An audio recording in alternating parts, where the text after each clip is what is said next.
could be ringing the church bell at this time? Maybe it ain't an ooh, Father. Maybe it's an it. And maybe it's tolling the bell. Oh, there's no such things as ghosts and monsters. Haven't I made that clear to you? Something tore the throats out of Charlie Rousseau's sheep, and that something didn't leave any tracks. Andy Trent here saw a weird glow moving across the marshes last night, and this morning he found 2 of his sheep dead. Their throats torn open. Maybe the same thing that killed Andy's sheep is tolling the bell. I was on my way just now to deliver a special letter at Penrose Manor when a strange light appeared on the road before me, then moved quickly across the marshes and faded into the mist. I turned the cart around and hurried back here. It's not real. First the light, and now the bell. There's a very sound and logical reason for the bell tolling at this time, and I'm going to find out what it is. You can drive me to the church pots. The letter can wait. No hurry. Nothing will harm you if you're with the priest. Is that true, Father? Ah, what you need is more faith and less imagination. Come along.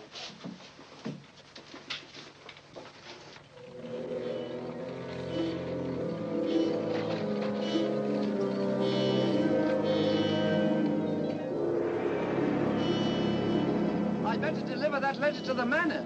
I'm sure it's important.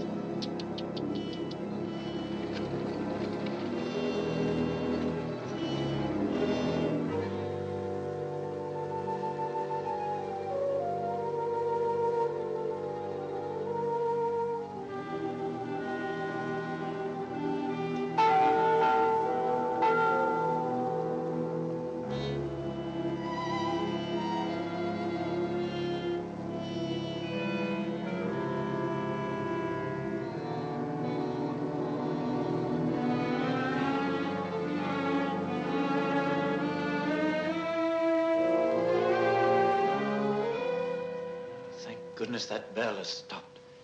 Odd, it's tolling at this time of night. I don't like it.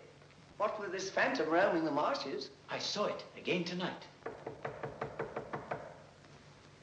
Who would that be?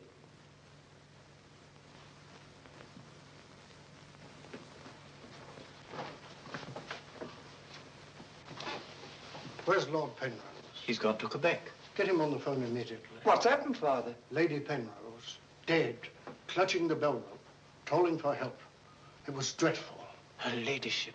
Call Sergeant Thompson at the police station. Ask him to come to the church immediately. Come with me, Potts. I'll need you. Yes, Father.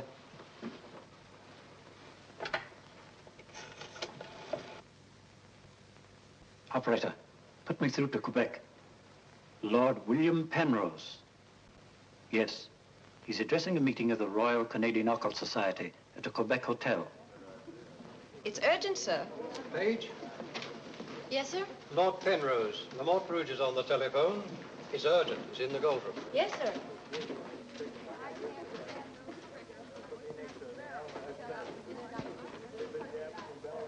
Gentlemen, as you know, the greatest obstacle in proving the authenticity of the occult lies in finding facts.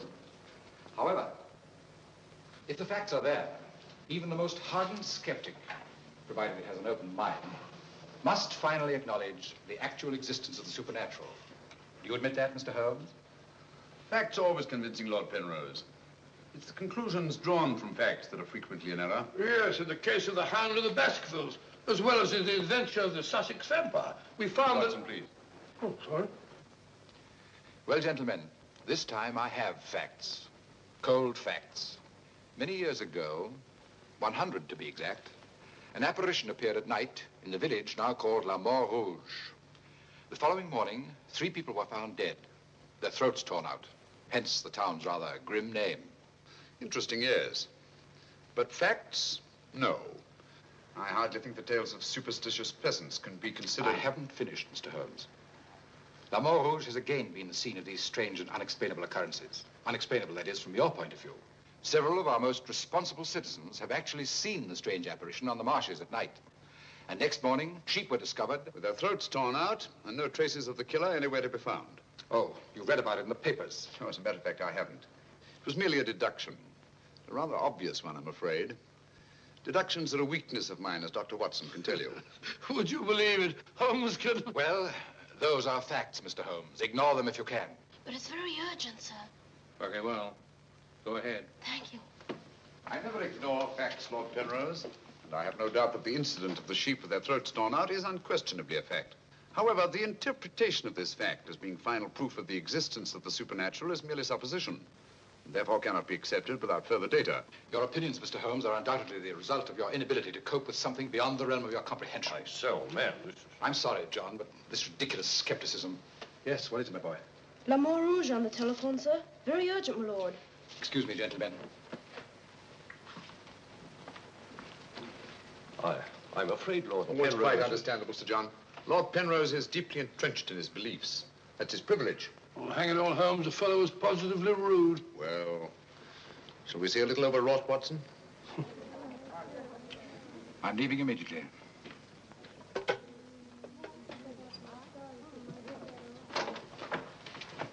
Order my card, Watson. Hurry. Yes, sir?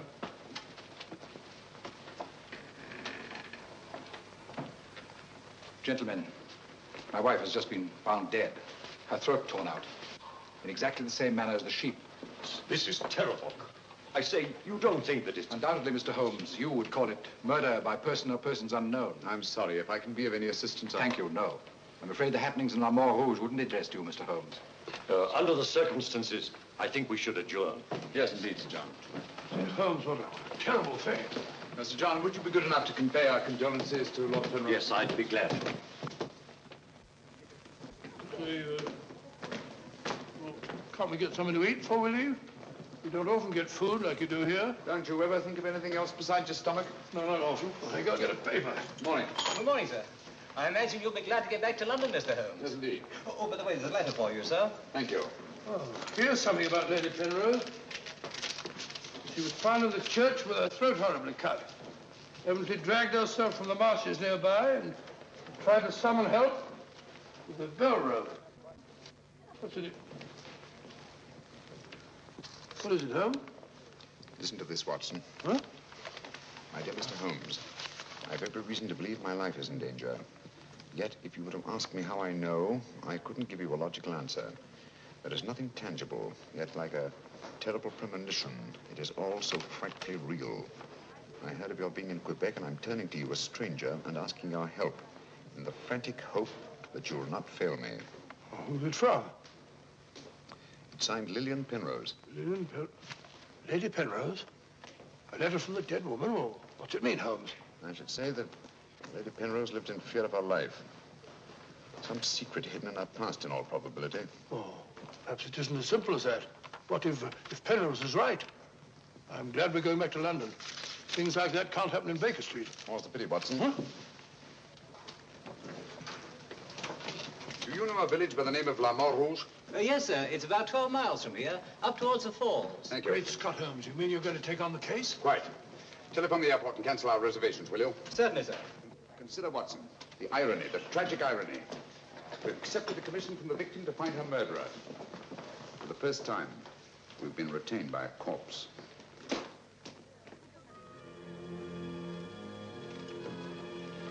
Doesn't seem to be a bell. Never mind, come along. Do you think we should?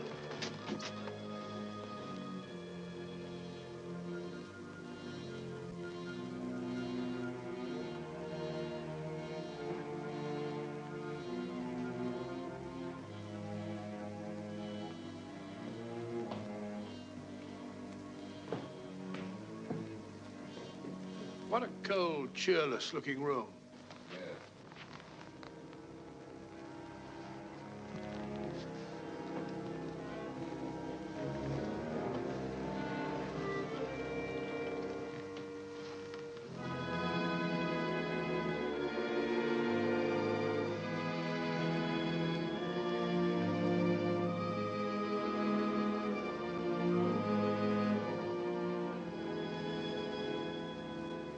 What do you want? Who are you? Mr. Sherlock Holmes, I apologize for this intrusion. Would you mind, gentlemen?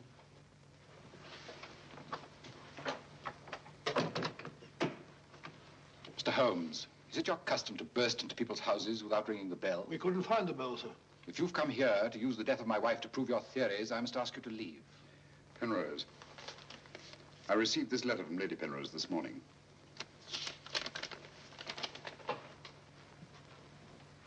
That was devilish awkward.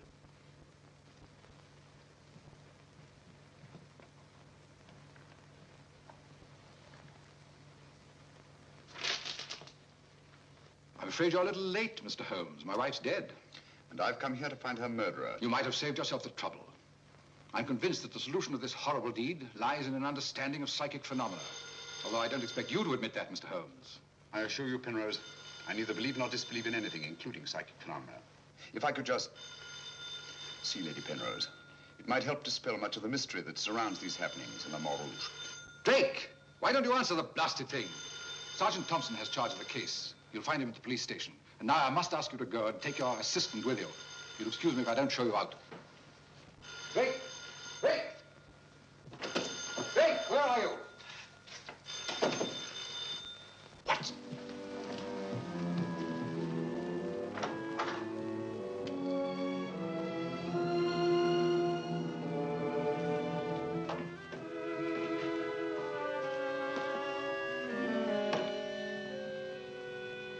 I've seen her before. Right, Watson, you have. Yes, but where? Never mind that now. We must examine the wound before Penrose returns and has us thrown out of the house. Clumsy job. Just missed the jugular vein. It must have bled to death. And it bled for several hours, eh? Possibly more. Long enough for Penrose to leave Le Montrouge and reach Quebec in time for the meeting? Holmes, you don't suspect I Penrose? suspect nobody, Watson. I was just asking a question. I beg your pardon, gentlemen. There is another who desired the death of her ladyship. I saw it last night in the fields, moving in and out of the shadows. You're the butler, aren't you? I was the butler. I've given notice.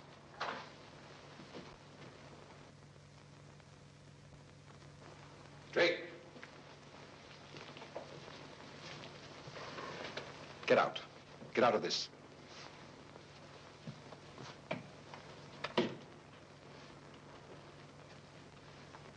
I trust you found what you were looking for. Two things have been made clear to me, Penrose.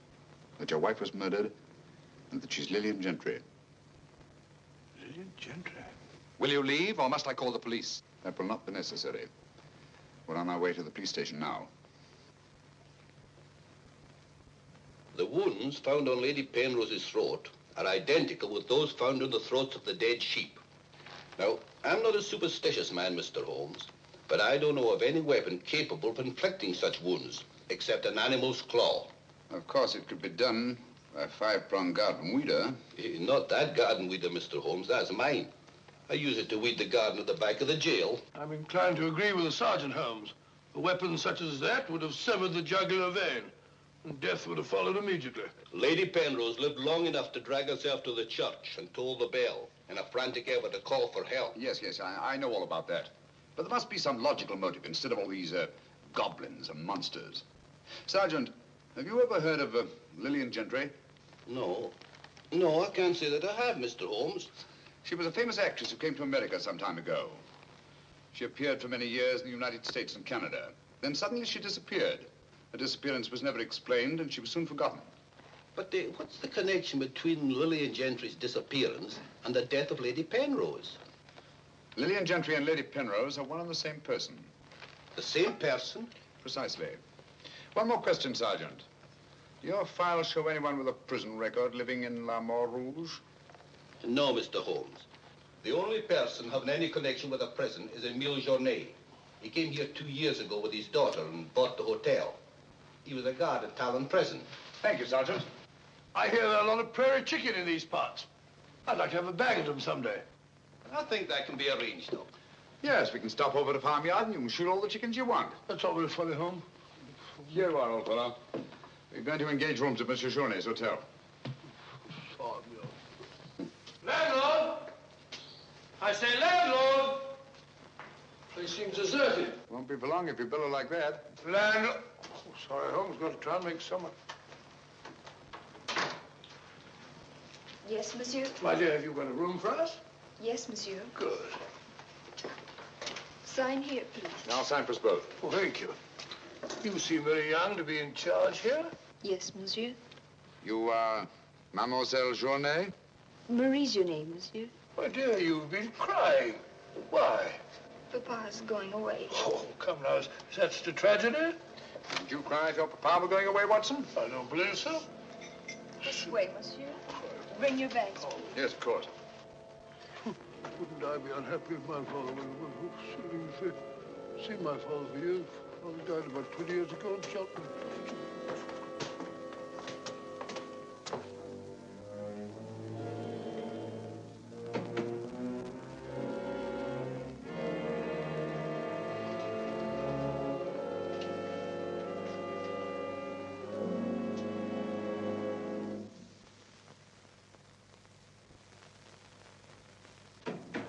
Some talk of Alexander, some of Hercules, of Victor and Lysander, such great names as these. Bills. That's the way it goes, Emil. It costs money to be born, and it costs money to die. Do you know who that was in the car? It was Sherlock Holmes. He's here now. What do you think he'll find? Ghosts and masters. What else is there for him to find? There's nothing. I don't know. You're afraid, Emil? Of course I am, and so are you. Who isn't? Why should Sherlock Holmes come here? To investigate the death of Lady Penrose. What else? I'm afraid Mr. Holmes will return to London a sadder, but a wiser man. Why'd you say that? Well, you can't arrest ghosts and monsters, can you now? Well, I'm on my way. The mail must be delivered. Some talk of Hercules, some of Hercules. That's better. This room gives me the creeps. It is very seldom used, monsieur. It isn't often that strangers come to Le Mans Rouge, and when they do, they never stay. I can't say that I blame them. Will your father be away for long? I don't know, monsieur. When is he leaving? I don't know. Marie! If you need anything, just ring, monsieur. That girl's frightened, Holmes. Obviously. She made the mistake of telling us that her father was leaving. Huh? You don't think that Journay... Suppose we have a little talk to Monsieur Journay. It might prove illuminating. Didn't I tell you not to answer any questions? Yes. Didn't I tell you to keep a silent tongue in your mouth? Yes, Papa. So you told them I was going away? Yes, Papa. I'll teach you to keep your mouth shut. Monsieur Journay, just why are you leaving La Mort Rouge at this particular time? I'm not leaving. What gave you the idea that I was? Your daughter? My daughter's mistaken. I merely said that I would like to go away. I've just been teaching her the difference. Yes, so I observed. I can't say that I approve of your method, sir. I'll ask you to mind your own business. Run along, dear. Oh, there, my dear. Disgraceful, hitting a child. Monsieur Journay is quite right. It's none of our business. Monsieur Journay, what do you know of the death of Lady Penrose? Only what everyone in the village knows, that she was killed by the monster. You've seen this monster? No, but who else could have done this terrible thing? Sheep have been killed, their throats torn out. You were a jailer at Talon Prison, weren't you? Oh, yes, monsieur. Why did you decide to come to La Mort Rouge? Well, I always wanted to own a hotel, and I heard this one was for sale, so I bought it. That was 2 years ago. Yes. I believe it was about the time the monster made his reappearance, wasn't it? Do you suspect me of being the monster, Mr. Holmes? No.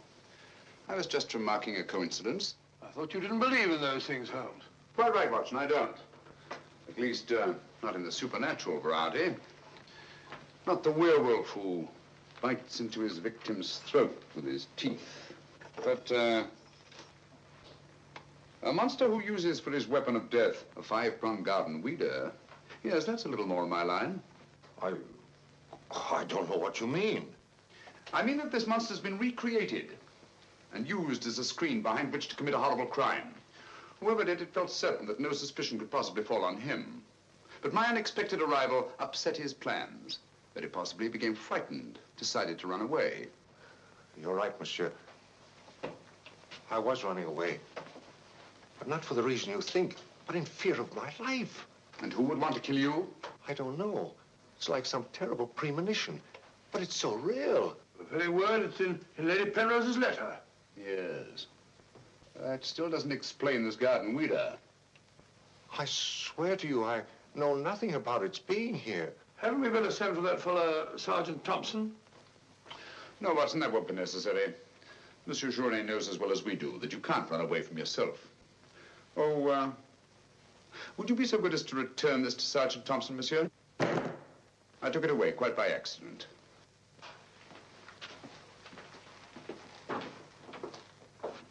Monsieur Journet knows as well as we do. You can't run away from yourself. This fellow Journet seems a very frightened chap. Do you think he'll have any connection with Lady Penrose's murder? Time will tell us many things, Watson. And now, my dear fellow, there's something you can do for me, if you will. Anything, Holmes? I knew I could rely on you. I want you to mingle with the people in the cafe tonight. Find out all you can and keep a particularly sharp eye on Journet. But you sort of take over the case. That's right, old boy. I want to get a good night's rest before starting out again in the morning. Oh, and incidentally, make yourself as inconspicuous as possible, will you? Inconspicuous? You can depend on me.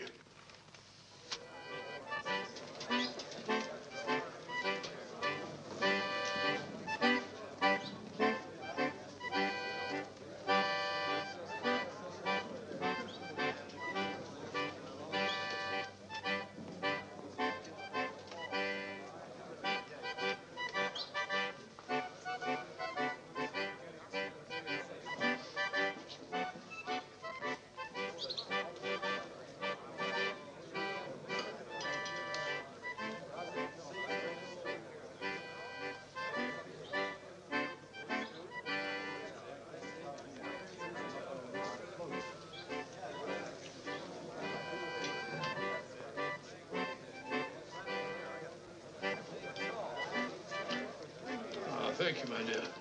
I'm glad to see that the tears are all gone. Are you feeling better? Thanks to you and Mr. Holmes, Papa's not going away. Not going away? Oh, good.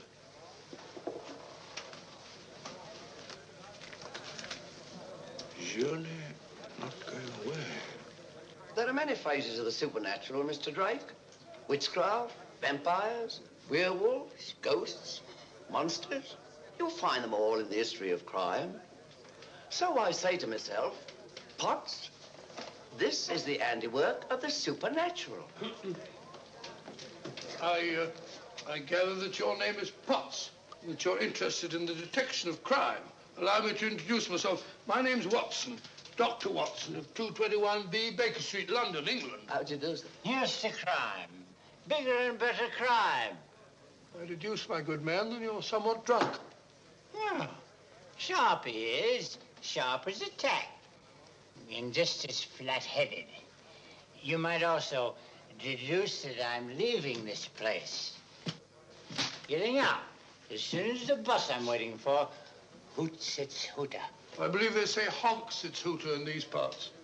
Hoots to me, honk to you. Hoot, hoot. My dear fellow, I don't care two hoots whether it's hoot or honk. Oh, that's my bus, gentlemen. I just heard it hoot its hooter distinctly.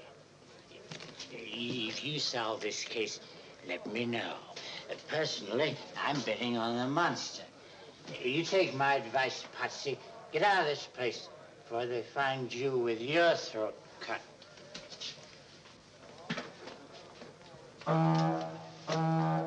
Hoots! It's hooter.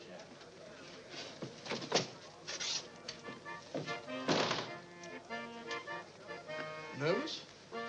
Well, the thought of having your throat torn out by some monster isn't likely to make you very gay, Dr. Watson. No, indeed. Some of Monsieur Journet's excellent wine will soon remedy that. Marie, would you bring a bottle of this excellent wine for my friend here? Yes, monsieur. Mr. Potts, as a student of the occult, supposing you give me your theory of this murder. You like this wine? Oh, but Dr. Watson, I never drink anything stronger than milk. Teetotaler? No, hiccups. Every time I drink alcohol, I have hiccups. Sorry.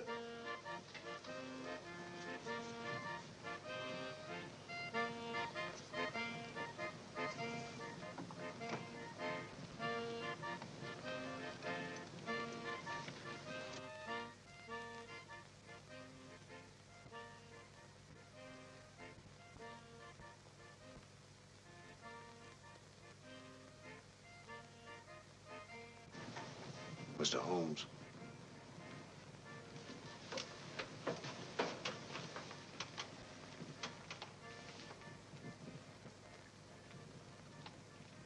Mr. Holmes.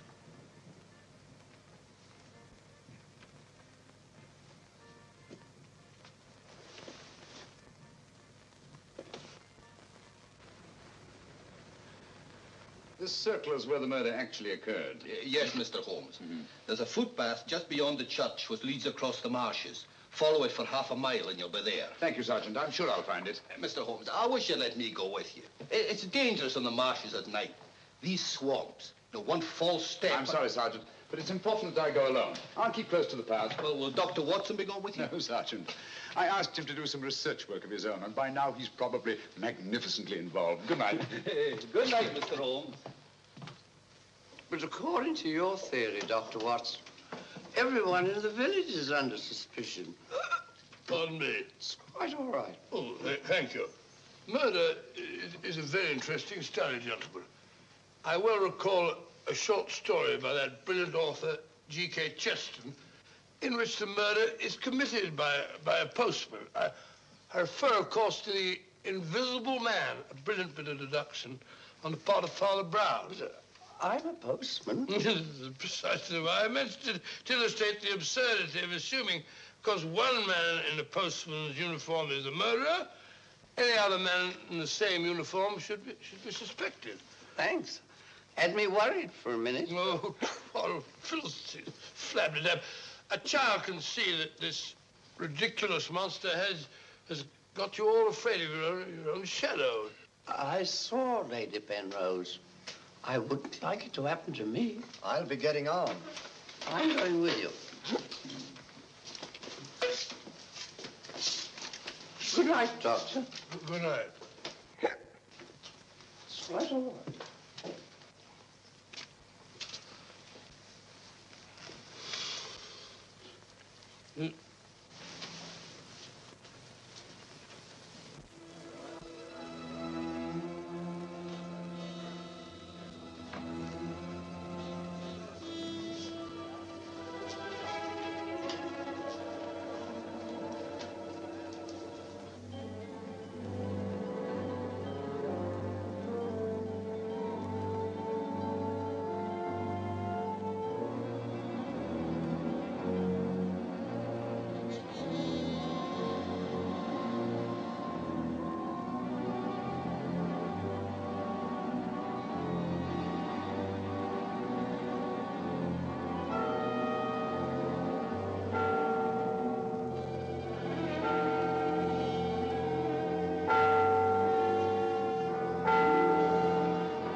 Well, what's so strange about a church bell ringing?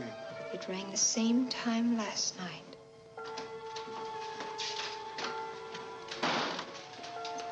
Excuse me, Dr. Watson. Can you tell me if Mr. Holmes is armed? Armed, my dear fellow? Why should he be? He's gone to bed. You're wrong, Doctor. He went out in the marshes alone. I tried to go with him, but he refused. But great Scott, if he runs into this monster and he's by himself, he'll get killed.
Holmes!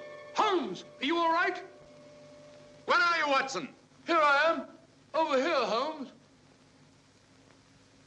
Watson, where are you? I'm in the bog. Oh, good gracious. Come here. Your instructions were to mingle with the people and stay in the cafe. Sergeant Thompson said you were out here alone, so I thought you might need help. Yes, so you proceeded to fall in the bog, eh? Fall? I was pushed into the blasted thing. Pushed by the most ghastly apparition. Came at me like a roaring furnace, with spitting fire in all directions. Before I could get my revolver, the thing was upon me. The next thing I knew, I was in the bog. Are you all right, Mr. Holmes? I heard shots. Yes, I'm all right, but Dr. Watson here seems to have encountered the monster. He has? Come on, old fella. We'd better get you out of these wet clothes and into a hot tub before you catch a death of cold.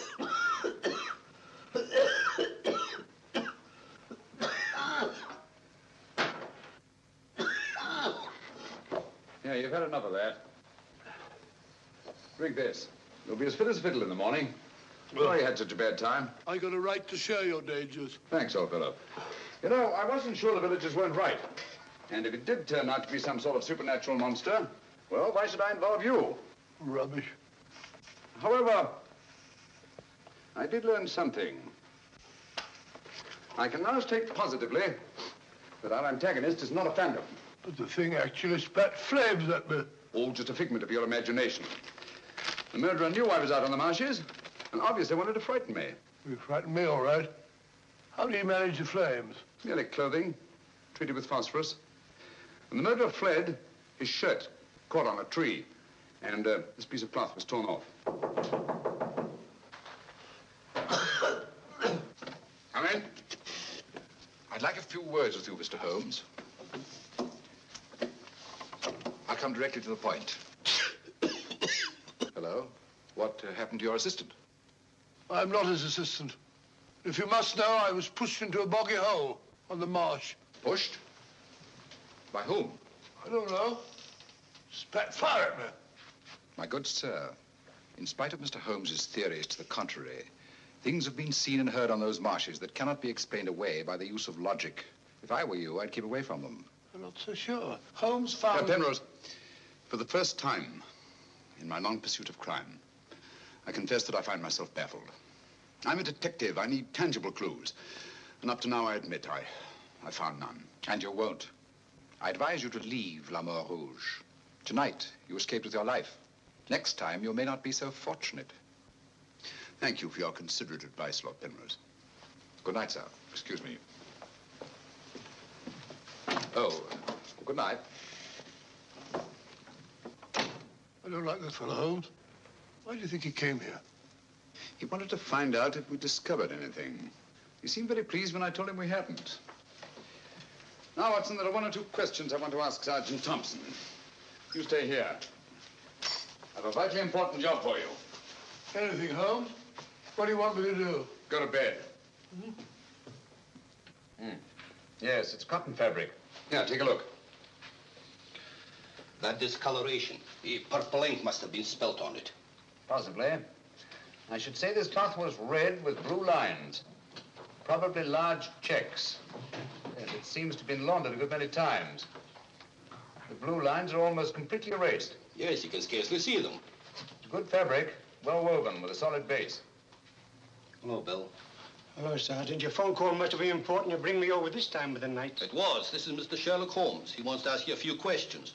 This is Mr. Taylor, the storekeeper, Mr. Holmes. Oh, good evening, Mr. Taylor. Good evening, sir. Have you any shirts of this design? The squares are red and the lines blue. Yes, I have. Can you remember to whom you sold them? I can. I keep them in stock specially for Judge Brisson. He won't have anything else. Judge Brisson, who's he? A retired magistrate. He's a cripple, lives alone with his housekeeper. Have you sold any of these shirts to anyone else? No, sir. They're too expensive for the village and the boatmen. This is the finest material, imported. You say Judge Brisson's a cripple? Yes, he was a magistrate in Quebec. Had a stroke about 2 years ago. That's why he retired and came here to live in La Mort Rouge. Just about the time that Monsieur Journey arrived here. Now that you mention it, it was just about then.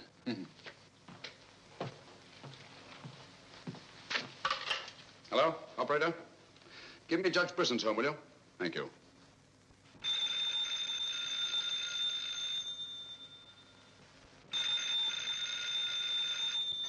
Nora. Let it ring. I told you not to answer the phone at night? Yes, sir.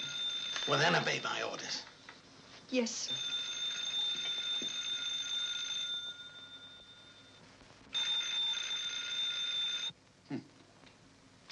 No answer. Where do you live? On the Marsh Road. But I don't advise you to go there after dark, Mr. Holmes. The place is a fortress and guarded by a savage dog.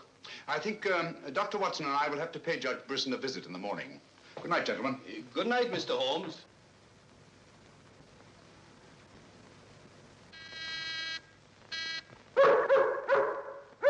Two locks on the door.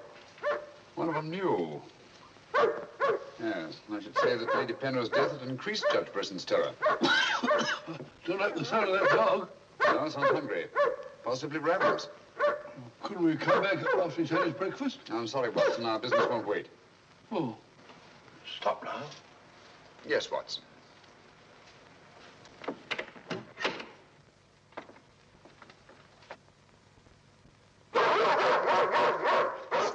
Good Fido. Good Fido. Good Monty. Good Winnie. Who is it? Sherlock Holmes and Dr. Watson. I telephoned Judge Brisson we were coming. You can't come in. He's given orders no one is to be admitted. You wouldn't want Judge Brisson's death on your hands, would you? No, sir. And you'd better let us in. I'll probably lose my job for this. Not after we've talked to Judge Brisson. My good woman, you keep an eye on that dog. Oh, don't worry, Watson. You know as well as I do. The dog won't touch you if you're with its master or mistress. Well, you know it and I know it. We're quite sure the dog knows it. Good dog. Happy dog. Nice, Winnie. Good Winnie. Good Winnie.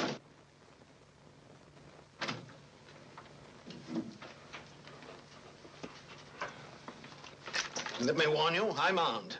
And I'm an expert shot. We didn't come here to harm you, Judge Brisson, but to protect your life. I told you over the phone this morning, Mr. Sherlock Holmes, that I did not want to see you. I don't want to see anyone. But I want to see you. Stay where you are. Nora, show these men out. Judge Brisson, if you'll answer a few questions, I may be able to save your life. I have the fullest confidence in my own defenses, and I will not trade them for any theories of Mr. Sherlock Holmes, however plausible you make them sound. Now get out, will you? I'm sorry. Under the circumstances, I'm helpless to prevent your death. Almost certainly by violence. Come along, Watson.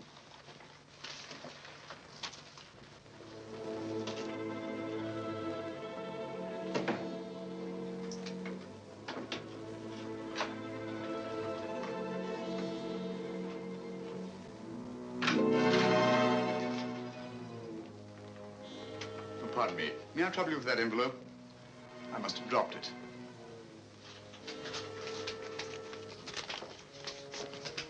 Thank you. You're a very clever man, Mr. Holmes. A crude device, Judge Brisson, but it's confirmed my suspicions that you're not the cripple you pretend to be. I'm sorry.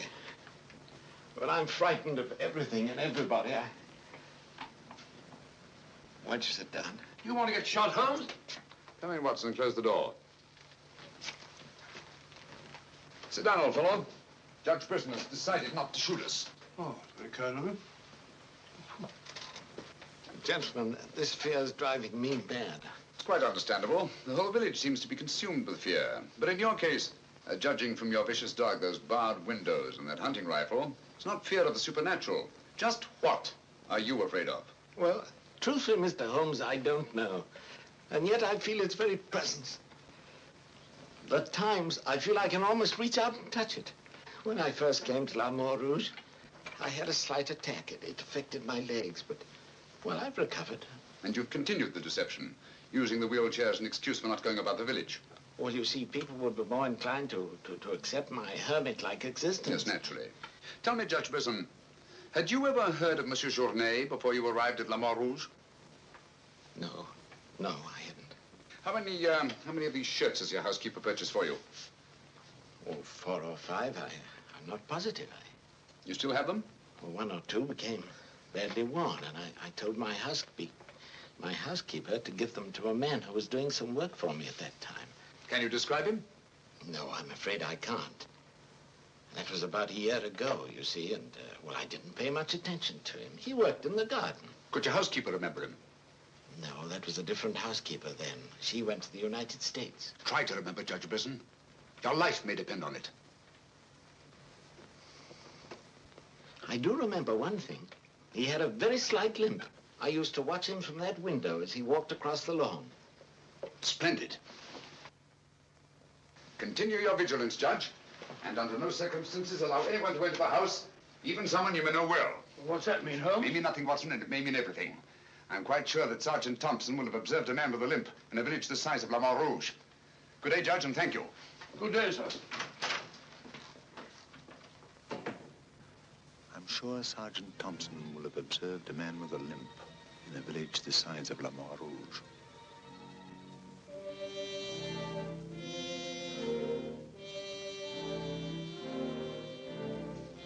This is what's left of the Delaport Hotel, Mr. Holmes. Dana sleeps here when he's in Le Rouge. Spooky old place. The villagers call it the ghost house. It's been deserted for years.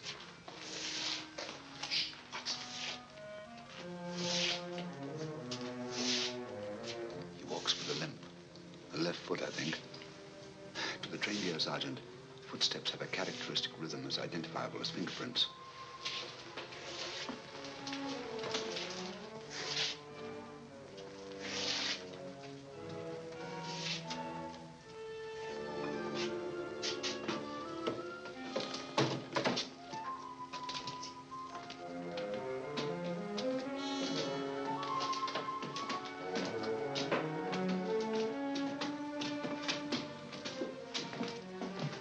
What do you want? We've come to have a talk with you, Tanner. I've done nothing. Then you won't mind answering a few questions. What do you want to know? Tell me, Tanner, where were you 2 nights ago? Down the river. And last night? I just got back tonight. You're lying. You can't frighten me. But now I got a job to do. It's quite evident that you haven't been on the river within the last 48 hours. Are you trying to make me out the murderer of Lady Penrose? How do you know she was murdered? I'll tell you how you know she was murdered. Because you murdered her. Holmes, look! In there! The monster! That's right, Watson. One of Brisson's shirts, which Tanner here treated with phosphorus. Take him, Sergeant. I'll give you all the evidence later. Look out!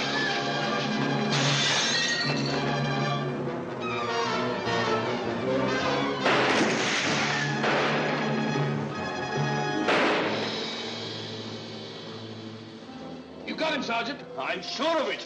Come on.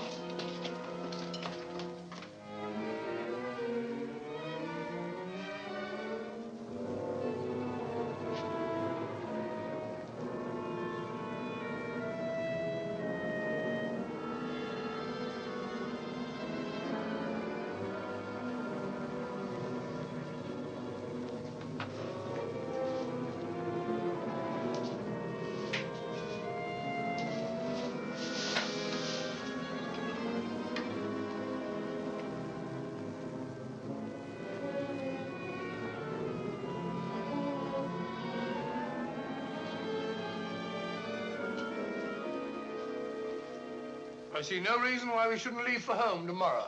So much for tomorrow. But for tonight, what do you make of this, Watson? I found it in Tanner's room. Just a photograph? That's right, old boy, just a photograph. You notice anything else about it? Part of it's missing. Bravo, Watson. Now, if we can find the missing half, notice the discoloration of the torn edge, faded signature. The upper half was torn off sometime within the last year, I should say. Well, why all this fuss about an old photograph? Watson, have you ever stopped to think that the science of detection is very much like stringing a handful of beads? I can't say I have. Well, it is. And in this particular case, you might say that I have 5 beads. Journée, Brisson, Tanner, Lord and Lady Penrose. So far, I haven't had any thread to string them together. This, gentlemen, is our thread. And I think I shall start with Lady Penrose. But Lady Penrose is dead. The dead can tell us many things, Sergeant. You and Dr. Watson remain here at the hotel. I'll meet you later. I'm sure you got Tanner, Sergeant. But Mr. Holmes is never satisfied with a dead criminal. He has to sit in on the post-mortem. Come along. Let's go downstairs and celebrate the death of the monster. That's a good idea, Doctor.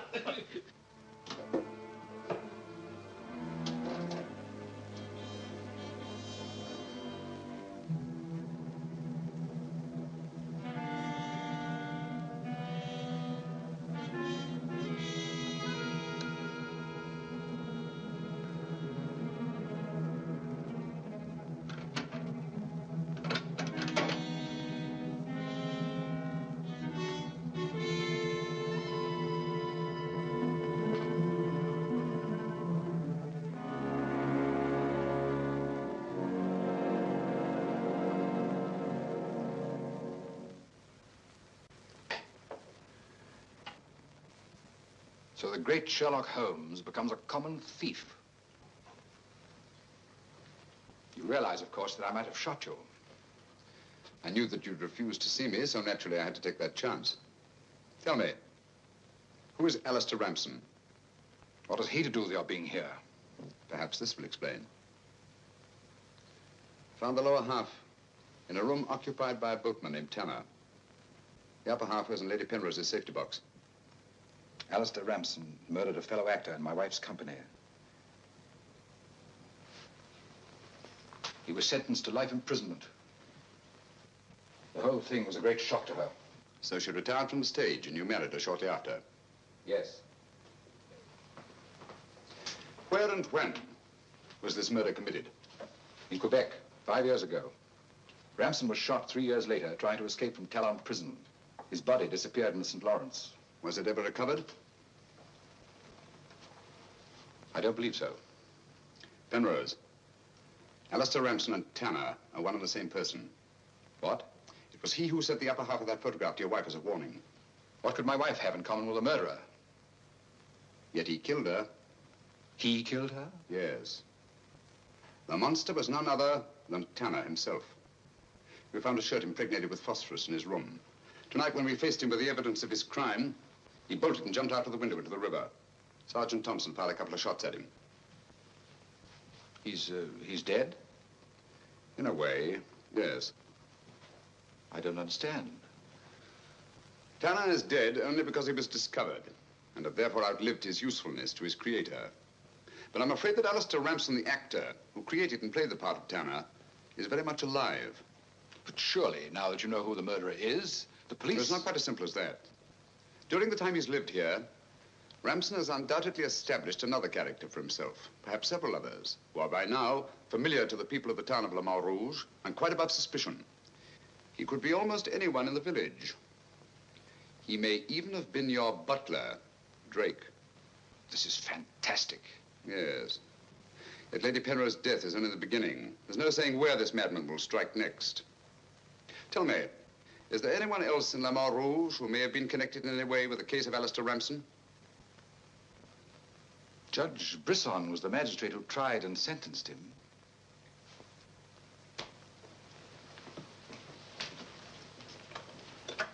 Operator? Operator, give me Judge Brisson's home. It's urgent.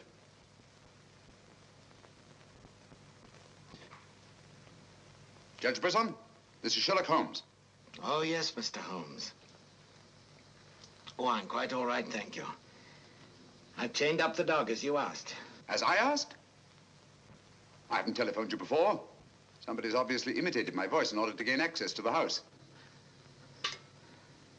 Well, certainly, Mr. Holmes. I'll lock all the doors and await your arrival. Yes.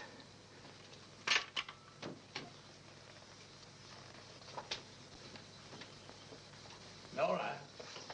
Nora! If I can be of any assistance, Mr. Holmes... Thank you, but I'm afraid... You think Judge Brisson's life's in danger? I only hope I'm in time to prevent a second murder.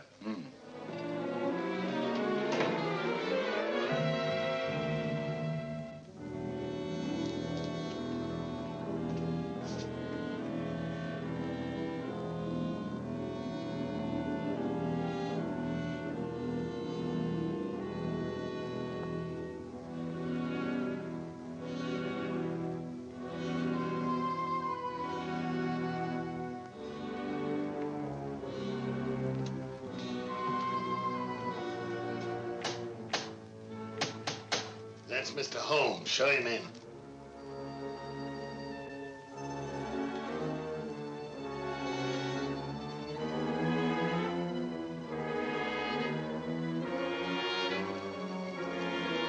Hurry up, hurry up.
You know who it was?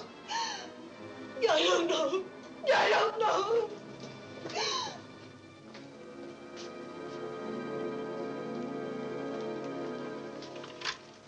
Hello?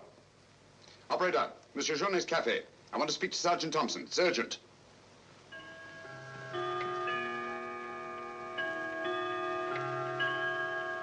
Sergeant Thompson, this is Sherlock Holmes. I'm at Judge Brisson's. He's been murdered. Judge Brisson's been murdered. Judge Brisson? The murderer gained access to the house, gagged and bound the housekeeper, then disguised as Nora, murdered Judge Brisson. I'm returning to the old Delaporte Hotel on the chance that he'll go there to change his clothes and assume another disguise. Ask Dr. Watson to meet me there as quickly as he can, will you? You'd better come here at once and take charge. Right.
Throw your revolver on the floor in front of you and raise your hand, Sherlock Holmes.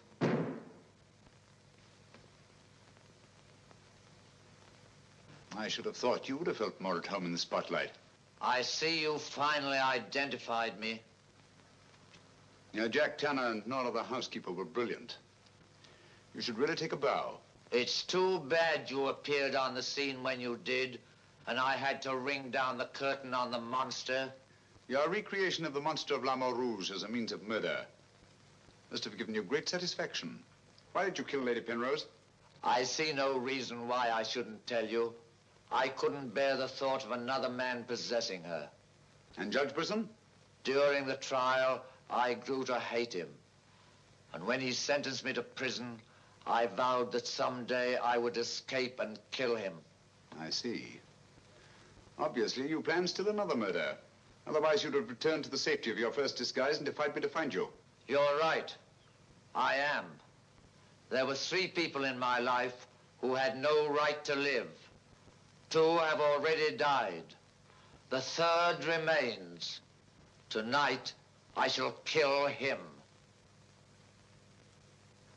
Mr. Holmes, I've always had the greatest admiration for your talents. Thank you.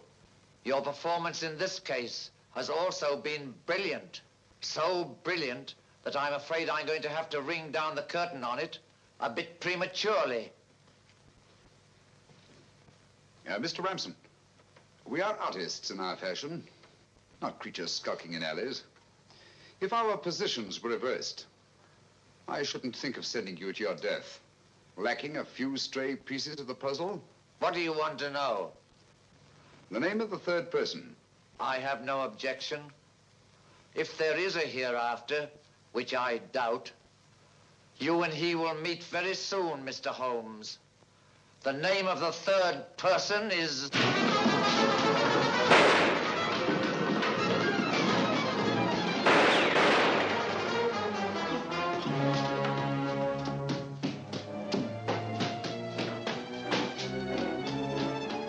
Coming, Holmes!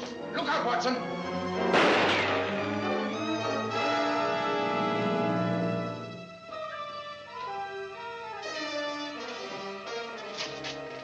All right, Watson. Where is he, Holmes? He's gone. Thank heavens you're safe. Thank heaven you came and you did. There it is, Watson. Guard.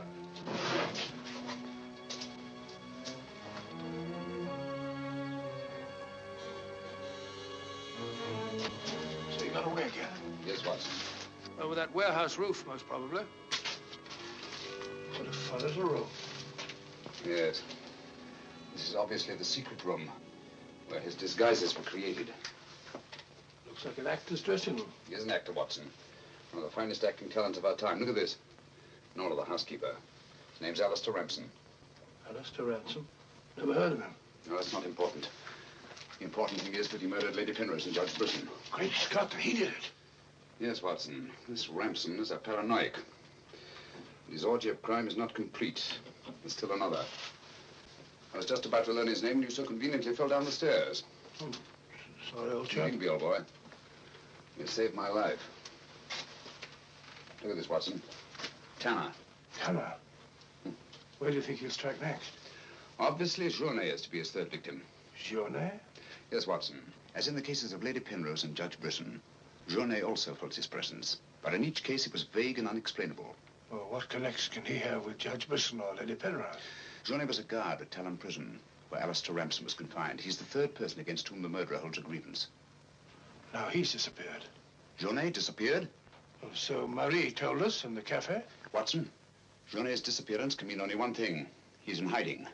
Our job is to find him before Ransom does. Journet's the only man who can lead us to the murderer. We'd better have a talk with little Marie.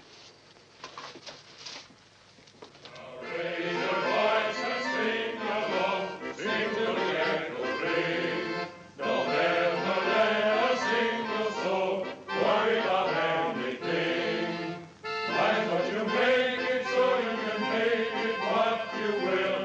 Never be weary, ever be cheery. Hello, Potts. Have you seen Marie? No. Have you seen her? No, can't say I have.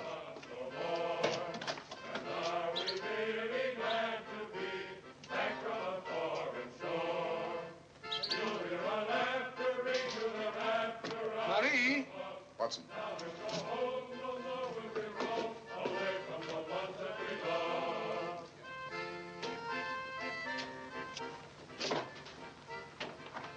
What is it, huh? I'm afraid we're too late. Marie.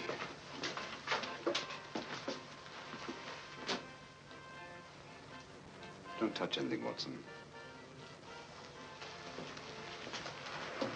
Murdered in exactly the same way as Judge Brisson and Lady Penrose.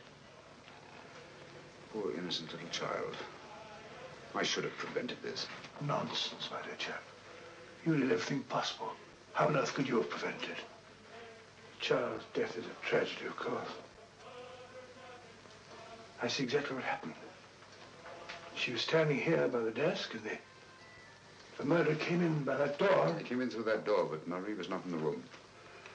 She alone, of all people in the cafe, saw Ramsden enter this office. It was someone she knew well. Someone who might have a message from her father. So she followed him here. And when she refused to tell him where her father had gone, he killed her. Ramsden already knew that Journey had disappeared, but he didn't know where. When he questioned her, she became suspicious, and it was then that he killed her. Telephone Sergeant Thompson, will you? And here's the Judge Brisson's. Ask him to come here at once. And see that no one leaves the cafe until he gets here. The murderer may be among them.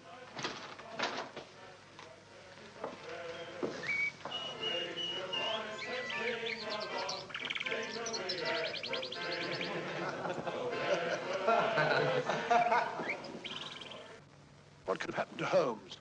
He's been away all day. It's very unfair of him keeping me in suspense like this. He knows how worried I become. He continues to do it, and do you know why? He actually enjoys making me miserable. Half a mo.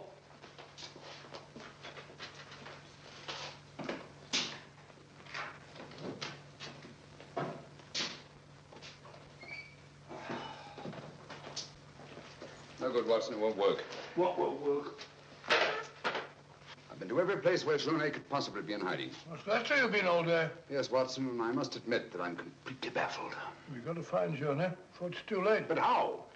I've been everywhere within a radius of 5 miles of this village. I've even been to the church.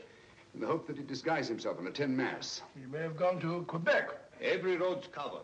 He hasn't left this vicinity, of that I'm certain. All right, I'll answer it. Hello? Hello?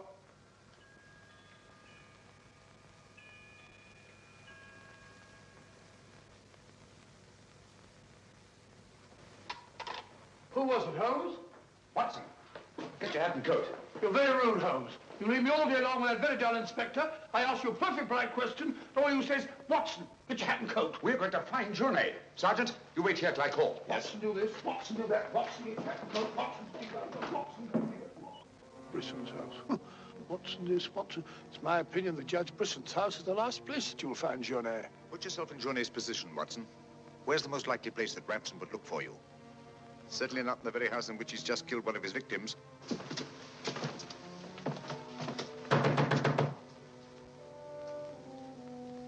Journey! Journey! It's Sherlock Holmes and Dr. Watson.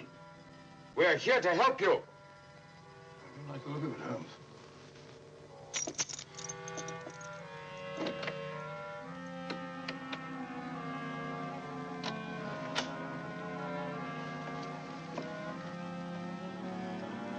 Holmes! Holmes! Where are you? Here I am, Watson.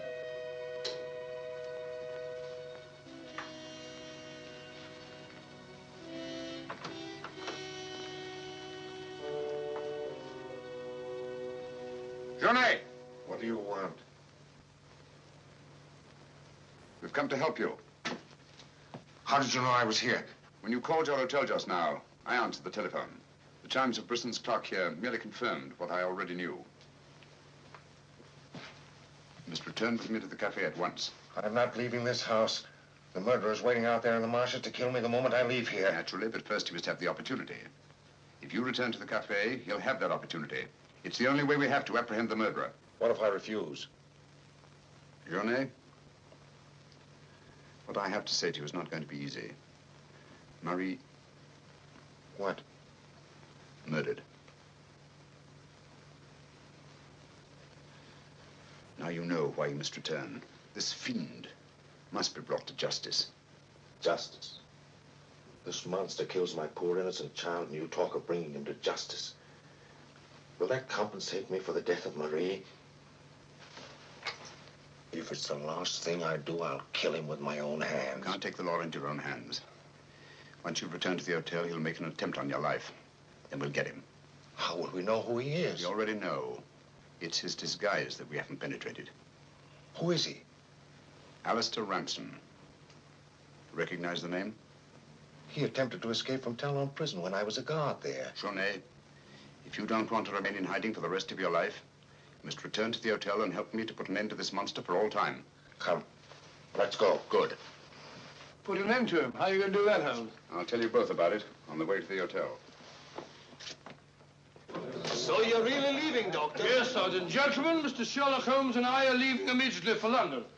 It's extremely regrettable that the murderer has escaped us, but all our cases cannot be crowned with success. I'm extremely sorry, gentlemen. Have you no idea where this fiend has gone? Mr. Holmes is of the opinion that he's escaped across the border to the United States. It may be years before we can trace him, if ever. Oh, Jenny, just a minute. Our bill, please. Bill? Yes, Mr. Sherlock Holmes and I are leaving immediately. Oh, I'm sorry, Dr. Watson. I'm just on my way to the church to offer a prayer for Marie. I'll forward your bill to you. Yes, of course, my dear fellow. I understand. We'll leave our address at the desk. Goodbye, Mr. Potts. It's been a great pleasure knowing a man of your intelligence. Thank you, Dr. Watson. It has been most stimulating talking to one of your vast experience. Oh, thank you. Let's hope that we shall meet again someday and continue our little chats on crime. It would be most exciting. Oh, by the way, Mr. Holmes would like to see you for a minute in his room. Yes. I'll show you where it is. Right. It's the second room on the right up there. Thanks. Emile, it's me, Potts. Do you mind if I walk part of the way with you? It's a bit frightening out here. It's these marshes. This is almost the very spot where Lady Penrose was attacked. 3 deaths in 3 days. It's a pity Marie had to be killed. She was such a sweet child. 3 deaths in 3 days. And still one more to be accounted for. You were frightened, Emile. It's strange to see you showing fear. The man I hated at Talon prison.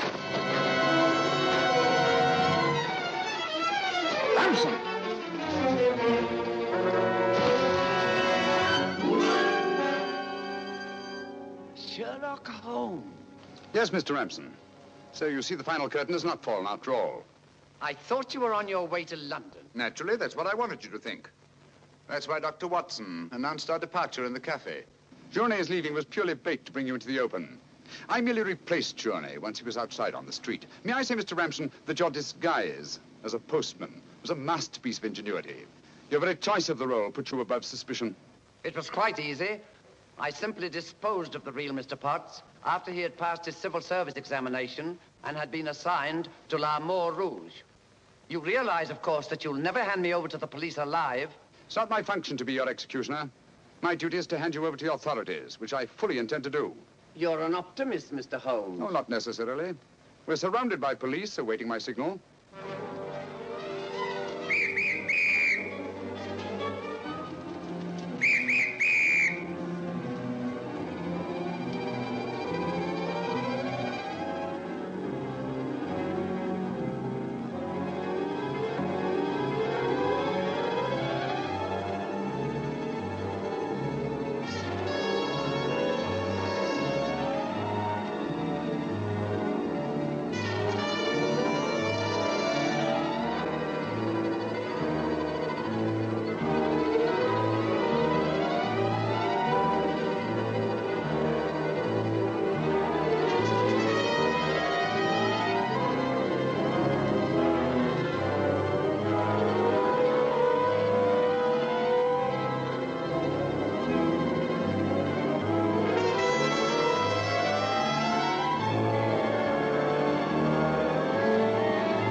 I've killed him.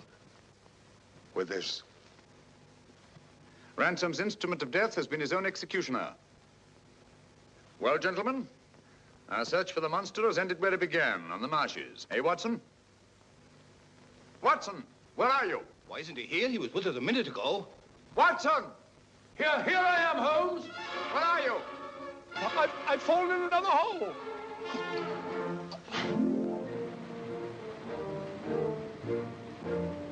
I should like to have seen a bit more of Canada before we sailed, Holmes. So should I, Watson. Canada.